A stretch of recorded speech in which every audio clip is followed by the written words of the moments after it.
Bonjour Jean-Fabien. Bonjour Baudouin. Bonjour Mathieu. Bonjour Baudouin. Nous sommes sur le stand des tirs de Gonesse, en région parisienne, et nous sommes en présence de l'Alliance Parfaite, celle qui va vous faire tirer un maximum de sangliers cette année.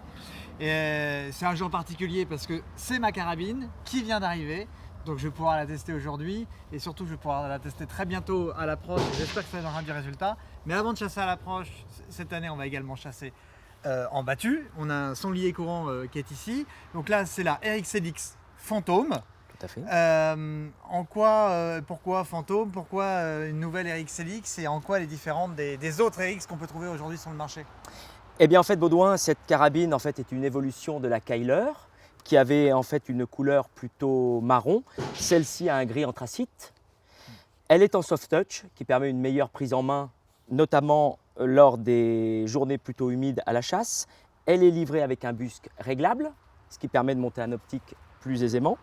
Elle est livrée avec un levier à boule qui permet encore de prendre plus facilement le levier. Livrée avec un chargeur 5 coups pour les calibres standards, ainsi qu'un canon fileté et flûté. D'accord.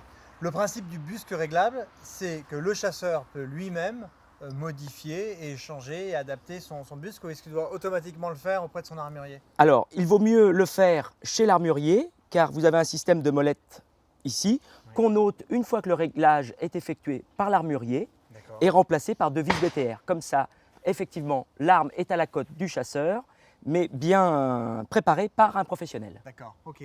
Donc là, Mathieu, on a la dernière Magnus, la Magnus Oui. I en 1.510 42. Cette optique, elle va convenir pour chasser en battu, bien sûr. Est-ce qu'on pourrait également l'utiliser pour chasser à l'approche, ou est-ce que ça va être un peu juste? Bien sûr, c'est tout l'intérêt. Lorsque l'on fait 100% du temps de la battue, il est préférable d'utiliser une 1.6.3/24 qui sera un produit totalement dédié à cela. Néanmoins, on le sait, de plus en plus aujourd'hui, les chasseurs ont tendance à diversifier leurs pratiques. Et une 1.6.3/24 ne vous permet pas d'emmagasiner assez de lumière, notamment très tôt le matin et très tard le soir pour les tirs crépusculaires, lorsque vous faites un petit peu d'approche. L'intérêt d'avoir une 1.510 42, c'est que vous bénéficiez quand même d'un champ de vision d'environ une trentaine de mètres qui vous permet de faire tout à fait correctement vos tirs en battu couplés avec cette grande pupille de sortie. Une plage de grossissement de 1.5 à 10 qui vous permet de réaliser des tirs de 5 à 200 mètres sans aucun problème. Et ce produit sera très bien combiné avec la RXLX avec le busc réglable, puisque là, elle vous permettra lors des approches et des affûts d'avoir un outil très performant. D'accord. Vous avez déjà testé tous les deux cette carabine et cette optique? Bien sûr. On va voir qui de chez Tunet ou de Leica a la meilleure prise en main alors. Nous sommes complémentaires, Baudouin. Ok, bon, bah, c'est parti.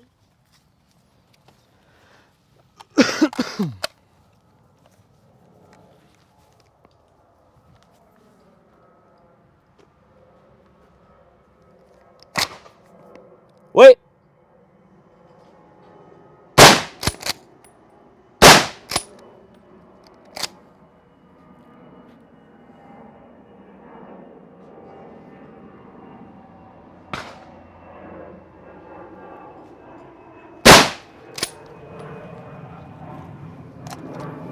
À quel endroit vous pensez avoir tiré?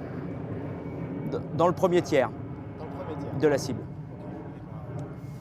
Allons-y. Donc là, elle est très très bien. Voilà. Ici aussi. Quand tu veux, Baudouin.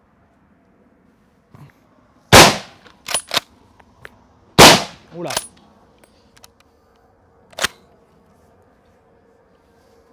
Hop.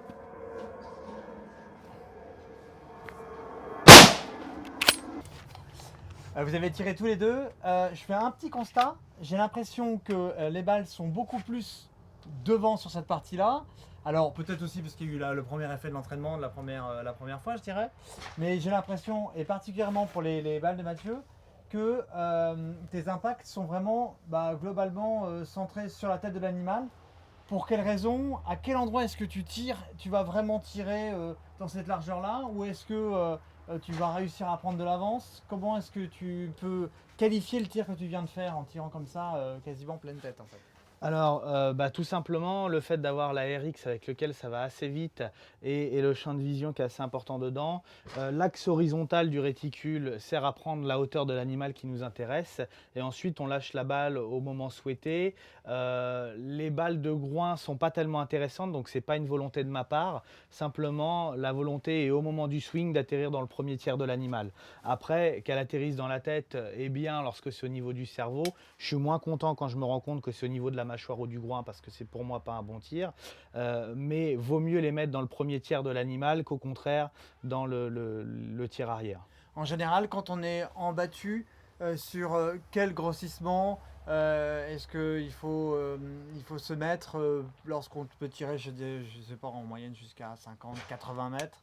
On va plutôt se mettre sur quel type de grossissement? Alors, pour un aspect sécuritaire, il est mieux de se mettre sur des grossissements faibles. Ensuite, il y a aussi le grossissement avec lequel on est à l'aise. Il y a des chasseurs que vous ne ferez jamais tirer avec des forts grossissements et des chasseurs que vous ne ferez jamais tirer avec des faibles grossissements. Ça, c'est une question d'habitude. Il faut surtout aller s'entraîner, comme le disait Jean-Fabien un petit peu plus tôt, s'entraîner beaucoup, voir quelles sont les habitudes qui nous vont bien, quels sont les gestes qui font qu'on y arrive, et puis mettre tout ça bout à bout de manière empirique pour arriver à la chasse prêt et tuer proprement les animaux. Bon, eh ben, après toutes ces bonnes paroles, je pense qu'il ne nous reste plus qu'à tuer des animaux proprement cette saison.